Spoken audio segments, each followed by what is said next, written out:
Ok, salutare. Nu am mai postat, cred că de când cu vremea dinozaurilor. Pentru rețeta de astăzi avem nevoie de gogoșari, morcovi roșii și țelină, tăiate mărunt, fâșii, cum vreți voi. Sau puteți să le dați toate pe răzătoare pentru că vă ajută mult mai bine și se mestecă mai bine. Mult mai bine. Spre fericirea mea, eu am făcut doar partea cu filmatul. Altcineva a gătit și s-a ocupat de gătit.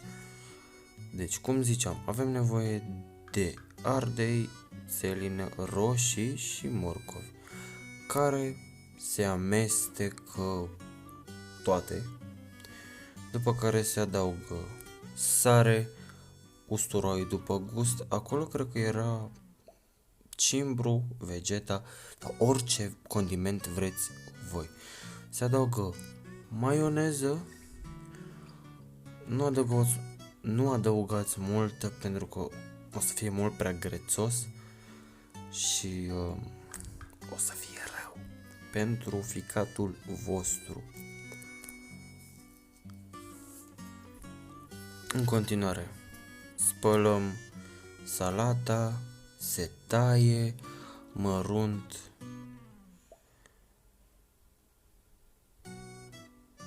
se pune într-un bol, după care se condimentează cu sare, cu oțet sau oțet de mere sau puțin zahăr, dacă doriți, și se amestecă, bineînțeles. Rețeta de astăzi e o rețetă foarte simplă și foarte gustoasă. În continuare aveți nevoie de iaurt și usturoi pisat, după cum se vede. În continuare părăjim carnea de pui, în principal pulpe de pui, dezosate bineînțeles, împreună cu pieptul de pui, după preferințele voastre. Adică dacă voi preferați carne de struț o cămilă, next, carnea de porc, pentru că este kebab cu carne de porc sau cu carne de pui. Voi puteți să faceți după preferințele voastre. Ori folosiți doar carne de pui, ori doar carne de porc. Iar aceste delicatese, mi-e foame, îmi provoacă foame. În continuare, ca să nu ne batem de la subiect, se taie carnea felii sau cum vreți, doar ca să puteți să o mestecați bine. Sună ciudat să o mestecați bine, nu sună ciudat. Să vă fie confortabil. Cum vreți să tăiați carnea, așa să o tăiați.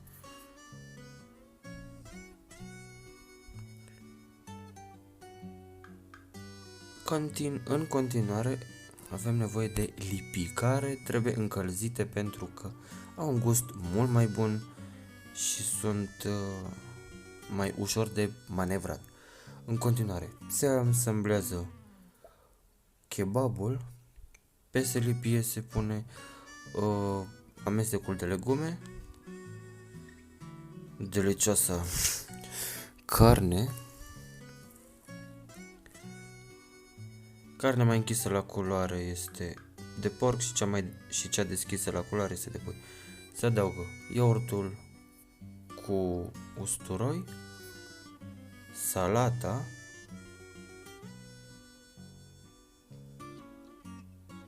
și pot să zic poftă bună? Poftă bună de acum. Se asamblează, se leagă, cum vreți voi. Și asta e rețeta. Și așa arată pe dinăuntru. O rețetă extraordinară de ușoară. Eu vă urez poftă bună și să aveți grijă de voi.